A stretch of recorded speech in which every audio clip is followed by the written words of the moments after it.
Technique easy এডুকেশনের পক্ষ থেকে আবারও সবাইকে স্বাগতম।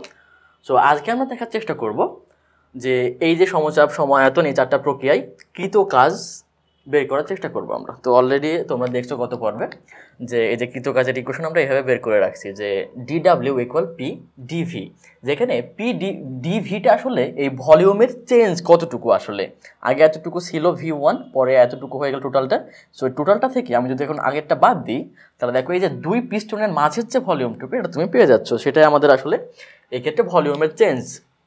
তো আমরা একে একে আসা যাক। তো আমরা একটু সমচাপ প্রক্রিয়ার ক্ষেত্রে কৃত কাজ বের করার চেষ্টা করি।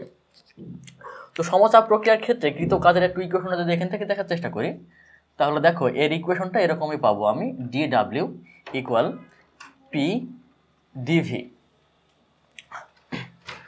সো এটা আমি আগেই বলেছিলাম যে আমরা আসলে ক্ষুদ্রাতি ক্ষুদ্র পরিবর্তনের ক্ষেত্রে এই ডিটা ইউজ করি, অর্থাৎ D Q, DW, D U এগুলো আসলে খুবই অল্প পরিবর্তনের ফলে এই ইকুয়েশন দেখানো আছে। এখন আমাকে যদি টোটাল কাজটা বের করতে বলে সেই ক্ষেত্রে আমার কি করা উচিত? সো একটু দেখা যাক যে আমরা যে সমচাপ প্রক্রিয়ার ক্ষেত্রে দেখছি, তো সেই ক্ষেত্রে আমাদের এটা হলো ডিডাব্লিউ, এখানে পাচ্ছি হলো পি ডিভি। তাহলে এই ব্যাপারটাকে এখন আমাকে ইন্টিগ্রেট করা লাগবে। সো কীভাবে ইন্টিগ্রেট করব? এই ব্যাপারটা যদি পুরোটা ইন্টিগ্রেট করে দিই তাহলে আমরা আসলে টোটাল কাজটা পেয়ে যাব এই সমচাপ প্রক্রিয়ার ক্ষেত্রে। সো একটু ব্যাপারটা খেয়াল করা যাক। এই ক্ষেত্রে একটা আমরা লিমিট বসাই দেবো শুধু। সেটা কই থেকে? দেখেন ভাই, আগে আপনার ভলিউম ছিল V1-এ, এখন নিয়ে গেছেন কোথায়? V2-তে। তাহলে এই ক্ষেত্রে আপনার লিমিটটা হবে হলো V1 থেকে V2-তে। সো যেহেতু আমাদের প্রসেসটা কি সমচাপ প্রক্রিয়া, অর্থাৎ এই চাপ কিন্তু আমাদের কনস্ট্যান্ট এই ক্ষেত্রে। তো চাপ যদি কনস্ট্যান্ট হয় তাহলে আমি এই ক্ষেত্রে বলতেই পারি যে এটা যদি কনস্ট্যান্ট হয় তাহলে দেখো এটাকে সামনে লেখা যায়, আর এখানে V1 থেকে V2 আর এখানে ডিভি লেখা যায়। এখানে দেখো ইন্টিগ্রেশন করার ক্ষেত্রে আমরা এখানে 1 লিখতে পারি আমরা। সো 1 যদি হয় তো 1-এর ইন্টিগ্রেট করলে আমরা কিন্তু এখানে ভি পাবো, আর এখানে আগে থেকে পি ছিল আর লিমিট ছিল V1 থেকে V2। সো এখানে দেখো আমি যদি লিমিটটা বসাই দিই তাহলে আপার লিমিট মাইনাস লোয়ার লিমিট, অর্থাৎ এরকম পাচ্ছ দেখো V2 মাইনাস হলো V1। সো একটু ব্যাপারটা খেয়াল করো, আমাদের আসলে ইকুয়েশনে কিন্তু খুব একটা চেঞ্জ হয় না। তুমি তাহলে এখান থেকে মনে রাখতে পারো, দেখো পি, এই যে পি পেয়েছো, ইনটু দেখো এটা আসলে ভলিউমের চেঞ্জ। জাস্ট এটাকে তুমি আবার আগের মতো এরকম লিখতে পারো, সমস্যা নেই, পি ইন্টু ডিভি লিখতে পারো ব্যাপারটাকে। অর্থাৎ আমাদের সমচাপ প্রক্রিয়ায় আমাদের কৃত কাজের তাহলে ইকুয়েশনটা কি দাঁড়ালো? সমচাপের ক্ষেত্রে আমাদের কৃত কাজের ইকুয়েশন দাঁড়ালো হলো এই হলো ডাব্লিউ ইকুয়াল আমরা লিখতে পারি পি ইন্টু V2 মাইনাস হলো V1 লেখা যায়। এটা আসলে আমাদের কার জন্য আসলো? সমচাপের ক্ষেত্রে। এবার একটু দেখবো হলো সম আয়তনের ক্ষেত্রে কৃত কাজ কি করে বের করা যেতে পারে। তো সম আয়তনে আমাদের আগে বলে রাখছি এখানে ডিভি কত পাচ্ছি আমরা? 0। তো এখানে আসি একটু, তো আমাদের মেইন ইকুয়েশন কোনটা ছিল? যে DW equal P DV. So আমরা একটু লিখি যে DW equal P into DV. So এখানে যেহেতু আমাদের ডিভি 0, অর্থাৎ এই টার্মটাই 0, সো আমাদের কাজের ইকুয়েশন কি দাঁড়াবে? 0 দাঁড়াবে। এবং এটাকে তুমি যদি ইন্টিগ্রেশন করো সো আলটিমেটলি আমাদের কৃত কাজের ইকুয়েশন করা দাঁড়াবে 0 পাবো। অর্থাৎ সম আয়তনের ক্ষেত্রে দেখো এই পিস্টন না উপরের দিকে উঠছে না নিচের দিকে নামছে। সো এই ক্ষেত্রে বলা যায় যে এখানে কোনো সরণ ঘটে নাই, তোমরা এভাবে মনে রাখতে পারো। সো এই ক্ষেত্রে বলা যেতে পারে যে আমাদের কৃত কাজের ইকুয়েশন আসলে এই ক্ষেত্রে 0 পাবো। তো এবার আমরা দেখবো সমগ্র প্রক্রিয়ায় কৃত কাজ কি করে বের করা যেতে পারে, ঠিক আছে? সো আমাদের কৃত কাজের ইকুয়েশন কি ছিল? ওই যে DW equal P DV. So এটা হলো আমাদের সেই ক্ষুদ্র কাজ into equal P into DV. এখন আমাদের টোটাল কাজটা বের করতে গেলে অবশ্যই আমাদের এই ক্ষেত্রে ইন্টিগ্রেশনটা কমপ্লিট করে দেওয়া লাগবে, তাহলে আমরা কি পেয়ে যাব? টোটাল কাজটা পেয়ে যাব। সো এই ক্ষেত্রে একই রকম কথা যে আমাদের ভলিউম আগে এখানে ছিল, এই জায়গায় চলে গেল। সো আমাদের এই ক্ষেত্রে লিমিটটা দাঁড়াবে হলো এরকম যে V1 থেকে V2-তে। কিন্তু এই ক্ষেত্রে একটা ঝামেলা থেকে যাচ্ছে, সেটা হলো যে আপনি হয়তো যখন সমচাপ পড়িয়েছিলেন তখন তো পি ফিক্সড ছিল, তো এই জন্য বাইরে লিখছিলেন, বাট এই ক্ষেত্রে কি পি ফিক্সড কিনা? না। তো আমাদের দেখো সমগ্র প্রক্রিয়া আগে বলে দেওয়া আছে আমাদের শুধু তাপমাত্রা ফিক্সড, অর্থাৎ বস্তুর অভ্যন্তরীণ শক্তির কোনো পরিবর্তন হবে না, কিন্তু প্রেশার কিন্তু ফিক্সড না এই ক্ষেত্রে, ঠিক আছে? তো সমগ্র প্রক্রিয়ার ক্ষেত্রে আমরা এটা জানি যদি তাপমাত্রা ফিক্সড থাকে তাহলে পিভি ইকুয়াল একটা কনস্ট্যান্ট এই ব্যাপারটা মেনটেন করে। তো এটা যদি মেনটেন করে তো এখান থেকে আমরা যে কোনো গ্যাসের ক্ষেত্রে, আদর্শ গ্যাসের ক্ষেত্রে দেখো আরেকটা সূত্র জানি, সেটা হলো যে পিভি ইকুয়াল nRT লেখা যায়। তো দেখো এখান থেকে যেটা করতে হবে, এখন আমাকে পি এর ভ্যালুটা বের করতে হবে। তাহলে পি সমান লেখা যেতে পারে এখানে যে nRT ডিভাইডেড বাই ভি, অর্থাৎ পি যে ভি এর একটা ফাংশন, এইভাবে এটাকে প্রকাশ করার চেষ্টা করতে হবে এখন। সো দেখো আমি তাহলে এখানে লিখে দিতে পারি যে V1 থেকে V2 পি এর মান বসায় দাও এখান থেকে, যে nRT ডিভাইডেড বাই ভি আর হলো ডিভি।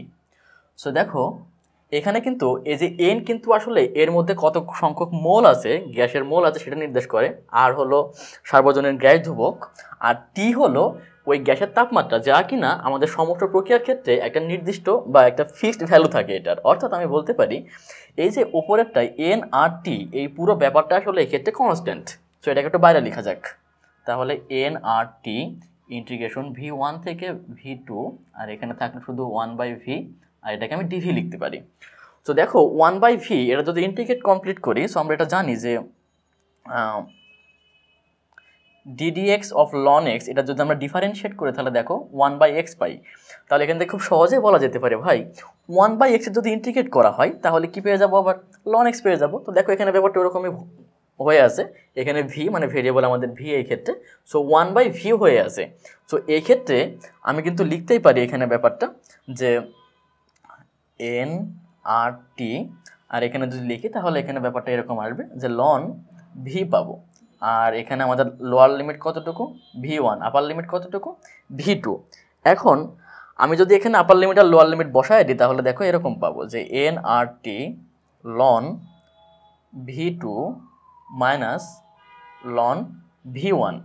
তো দেখো এটাকে আবার আমার যে লনের যে যতগুলো প্রপার্টি আছে সেটা দিয়ে লেখা যায়, তাহলে এখানে লেখা যেতে পারে এরকম যে nRT ln V2 by V1 লেখা যায় এটা। তো আমি একটু এখানে লিখে দিই ব্যাপারটা, তাহলে খুব সুবিধা হবে আমাদের জন্য। সো সমগ্র প্রক্রিয়ায় কৃত কাজের ইকুয়েশনটা আসবে হলো W equal nRT ln V2 by V1।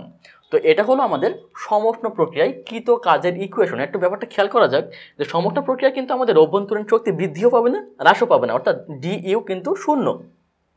তো দেখো ডিইউ যদি শূন্য হয় আমাদের তাপ গতিপথের প্রথম সূত্র বলছে ইকুয়েশনটা এটা দাঁড়াবে। আর এই যে পি ডিভি এটা কিন্তু কৃত কাজ, তো এটা কিন্তু অলরেডি পেয়ে গেছি। অর্থাৎ তুমি যদি সমগ্র প্রক্রিয়ায় কৃত কাজ বের করতে পারো, এই কৃত কাজ কিন্তু আলটিমেটলি গৃহীত বা ওখান থেকে যতটুকু তাপ চলে যাবে তার সমান। দেখো অর্থাৎ এই সমগ্র প্রক্রিয়ায় আমাকে যদি কৃত কাজ বের করতে বলে তাহলে এইভাবে বের করব, এবং কৃত কাজটা আসলে কি হবে, আমাদের এই যে যতটুকু তাপ গ্রহণ করছে বা ছেড়ে দিচ্ছে তার পরিমাণের সমান হবে এটা। আচ্ছা এবার একটু দেখবো আমরা যে রুদ্রতাপীয় প্রক্রিয়ায় কৃত কাজ কীভাবে বের করা যেতে পারে। সো এক্ষেত্রে আমাদের কৃত কাজ ইকুয়েশন এটাই আগের মতো। সো ক্ষুদ্র পরিবর্তনের জন্য আমাদের কৃত কাজ পাবো এক্ষেত্রে আসলে dW ইকুয়াল ভি ডিভি, এটা আসলে ক্ষুদ্র কাজ পাবো আমরা এখানে। সো এটাকে যদি আমরা ইন্টিগ্রেট করে দিই, সো আমরা তাহলে টোটাল কাজটা পেয়ে যাবো এক্ষেত্রে। সো এক্ষেত্রেও আগের মতোই কথা যে এইটা অবশ্যই চেঞ্জ হওয়া লাগবে, অর্থাৎ পিস্টনের হয় উপরের দিকে অথবা নিচের দিকে নামা লাগবে, আদারওয়াইজ কোনো কাজ সম্পাদন হবে না। সেটা আমরা অলরেডি আয়তনে দেখছি এটা, যে পিস্টনের কোনো পরিবর্তন হচ্ছিল না, যে কারণে আমাদের আয়তনের পরিবর্তন শূন্য হচ্ছিল। তো একই কারণে আমরা কাজ শূন্য পাচ্ছিলাম। তো আমরা এখন দেখবো হলো রুদ্রতাপীয় প্রক্রিয়ায় কৃত কাজ। সো এক্ষেত্রেও দেখো আগে একই রকমভাবে চিন্তা করো যে এখানে V1 ছিল এখন V2-তে চলে গেল। তো এই ক্ষেত্রে আমাদের ইন্টিগ্রেশন লিমিটটা আসবে হলো V1 থেকে V2। তো সমগ্র প্রক্রিয়াতে আমরা একটু আগে দেখছি যে এই পিকে ভি এর একটা ফাংশন হিসাবে লিখতে হতো। তো সমগ্র প্রক্রিয়া সেটা আমরা দেখছি যে পিভি ইকুয়াল nRT সেই সূত্র থেকে লিখে দেওয়া যায়, কিন্তু রুদ্রতাপীয় প্রক্রিয়ার ক্ষেত্রে এরা এরকম একটা PV to the power gamma equal constant এইরকম একটা ফর্মুলাটাকে সবসময় মেনটেন করে যদি সেটা রুদ্রতাপীয় প্রক্রিয়া হয়। আচ্ছা গামা একটা কনস্ট্যান্ট, এটা নিয়ে আমরা একটু পরে আলোচনা করব পরবর্তী কোনো ভিডিওতে, কিন্তু আপাতত মনে রাখবেন এটা জাস্ট একটা ফিক্সড একটা ভ্যালু আর কি, কোনো একটা নির্দিষ্ট গ্যাসের জন্য এটা একটা ফিক্সড ভ্যালু থাকে আর কি। সো এটা আপাতত এভাবে মাথায় রাখো। সো দেখো একটু পরের দিকে আগানো যাক। তো আমরা যদি এখানে V1 থেকে V2 করি, এখানে P এর ভ্যালুটা কার আকারে মানে বসানো লাগবে হলো V এর ফাংশন আকারে বসানো লাগবে, এটা হলো এখন কাজ আমাদের। তো দেখো তাহলে এখান থেকে P সমান কি লেখা যায়, P সমান লেখা যায় যে K by V to the power gamma লেখা যায় এক্ষেত্রে। আচ্ছা, তো এখানে যদি মানটা বসায় দিই তাহলে K by V to the power gamma এখানে পাচ্ছি হলো ডিভি পাচ্ছি আমরা। তো এখানে দেখি যে আমাদের কিন্তু এই কে একটা কনস্ট্যান্ট ভ্যালু ছিল। সো এটাকে যদি বাইরে লিখি একটু, আর এইটাকে দেখো এভাবে লেখা যায় যে ভি ওয়ান ভি টু, আর এটাকে যদি উপরে লিখি একটু, তো দেখো V to the power minus gamma dV লেখা যায় ব্যাপারটাকে। সো আমি পরের লাইন এখান থেকে শুরু করছি একটু। তো দেখো এইটাকে ইন্টিগ্রেশনের ফর্মুলাটা এরকম ছিল আমাদের, যে x to the power N এটা যদি ইন্টিগ্রেট করতে বলে, সো আমরা এরকম জানি যে পাওয়ারের সাথে এক যোগ হয় আর সেই যোগফলটা নিচে ভাগ হয়ে যায়। সো ওটা যদি এখানে আমরা দেখি একটু, দেখো যে এই যে V to the power gamma, এই গামাকে আমরা একটু আগে বলছিলাম একটা ফিক্সড ভ্যালু থাকবে, মানে কনস্ট্যান্ট আর কি। সো এটা দেখো আমি এভাবে লিখতেই পারি এখন যে ভি টু দি পাওয়ার পাওয়ারের সাথে এক যোগ করতে হবে, অর্থাৎ মাইনাস গামা প্লাস ওয়ান, এবং তুমি উপরে যা পাচ্ছ সেটা দিয়ে নিচে কি করতে হবে, ভাগ করে দিতে হবে। তাহলে দেখো আমরা ইন্টিগ্রেশন করে ফেলছি অলরেডি। সো এখানে একটা কে ছিল আমাদের কনস্ট্যান্ট, আর একটু লিমিটটা বসাই দিব, এটা ছিল হলো ভি ওয়ান থেকে ভি টু পর্যন্ত ছিল। আচ্ছা, এবার একটু লিমিটের ভ্যালুগুলো বসাই দেওয়া যাক। তার আগে এই যে দেখো নিচের যে কনস্ট্যান্ট ভ্যালুটা আছে, এটাকে যদি আমি একটু বাইরে লিখি তাহলে দেখো এটাকে এভাবে লিখে দেওয়া যায় যে কে, আর এটাকে একটু প্লাস মাইনাস ঠিকঠাক মতো লিখি, এভাবে লেখা যায়। আর এখানে যে টার্মগুলো ছিল সেটাকে দেখো এভাবে লেখা যায় যে আপার লিমিট বসায় দাও এই ভি এর জায়গায়, তার মানে ভি টু, তাহলে মাইনাস গামা প্লাস ওয়ান সূত্রের মাইনাস, আর এই ভি এর জায়গায় এবার লোয়ার লিমিটটা বসাবো, অর্থাৎ V one minus gamma plus one. এই পর্যন্ত আমরা মোটামুটি আসলাম। এখন যেটা করতে হবে এইগুলোকে একটু সাজায় লিখতে হবে। তো দেখো তো এরকম কোনো টার্মকে এভাবে লেখা যায় কিনা, যে এক্স টু দি পাওয়ার মনে করো যে minus M plus one. So দেখো এটাকে এভাবে লেখা যায় যে minus M into X to the power one লেখা যায়। এবার X to the power minus এমকে দেখো নিচে যদি লিখি তাহলে দেখো এরকম লেখা যায় যে এক্স টু দি পাওয়ার, এভাবে লিখে ফেলা যায়। তো সেমভাবে আমি যদি এখানে এই ফর্মুলাটা অ্যাপ্লাই করার চেষ্টা করি এখানে, তাহলে দেখো এখানে পাবো যেটা, সেটা হলো যে কে বাই ওয়ান মাইনাস গামা। তাহলে এখানে পাচ্ছি এরকম যে ভি টু উপরে থাকবে আর নিচে থাকবে হলো যে V two to the power gamma পাবো, মাইনাস এখানে পাবো হলো ভি ওয়ান সেমভাবে, আর নিচে পাবো হলো V one to the power gamma পাবো। আচ্ছা, এই পর্যন্ত আমরা আসলাম। এখন আমাদের আবার এই যে এই সূত্রের দিকে একটু তাকাইতে হবে।